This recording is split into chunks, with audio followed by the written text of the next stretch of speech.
Telangana BCA కుల పరిరక్షణ సమితి ఆధ్వర్యంలో బీసీ బ్యాక్వర్డ్ భవన్లో రాష్ట్ర స్థాయి సమావేశం జరిగింది.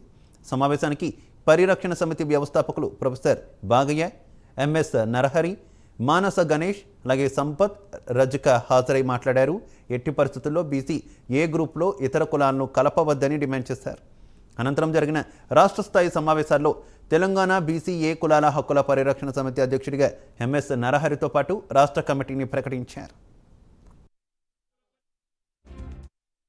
బీసీఏ కుల హక్కుల పరిరక్షణ సమితి తరఫున ఈరోజు కొత్త ప్రభుత్వానికి మాకు 57 కులాల గోడుని వినిపించుకోవడానికి మళ్ళా నూతన కమిటీని ఏర్పాటు చేసుకోవడానికి ఈరోజు సమావేశం జరిగింది.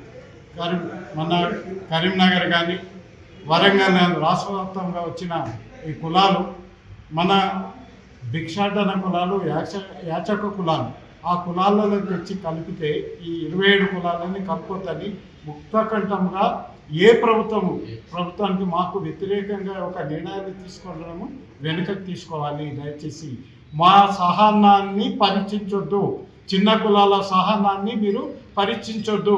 వీరు రోజు పోయి ఒక అతను ఆడపోయి మన గవర్నర్కి వెళ్ళేసి ఓటు బ్యాంకు కావాలని ఆయన చెప్తాడు, మన లక్ష్మణ్ గారు. ఇంకో రేవంత్ రెడ్డి గారు ఆడ ఓటు బ్యాంకు ఏది ముద్రాజుల కోసం ఆయన చెప్తాడు. సమితి ఆధ్వర్యంలో రౌండ్ టేబుల్ సమావేశం నిర్వహించమైంది.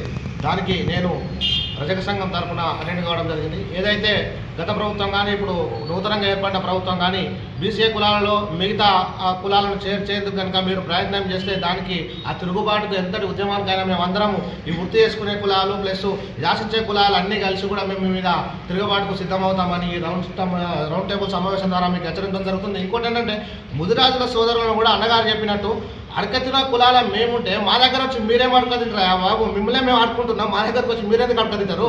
బై గవర్నమెంట్ మీద మీరు పెద్ద కులాలు ఉన్నారు కదా, మీరు జనాభా ప్రాతిపదికన ఆర్థికంగా రాజకీయంగా అన్నిట్లో ఎక్కువ ఉన్నారు కదా, పోయి వాళ్ళ మీద కొట్లాడండి, మీకు ఏమైనా ఉంటే మీరు తెచ్చుకోండి. మాకు మీరు సహాయం చేసేది పోయి మా దగ్గర మేము మీ దగ్గర అడుకుంటుంటే మా దగ్గర వచ్చి మీరు అడకతించేందుకు ఒక్కసారి మీ మనోభావాలను మీరు మనస్ఫూర్తిగా మీకు మీరే ఒకసారి ప్రశ్న వేసుకొని అసలు మేము చేస్తుంది న్యాయమా, చిన్న కులాల దగ్గర పోయి మనం అడకతినడం మనకు అవసరమా అని ముద్రా సోదరులు కూడా ఒకసారి మీకు మీరు ప్రశ్నించుకోవాలని చెప్పి ఈ సభాముఖంగా నేను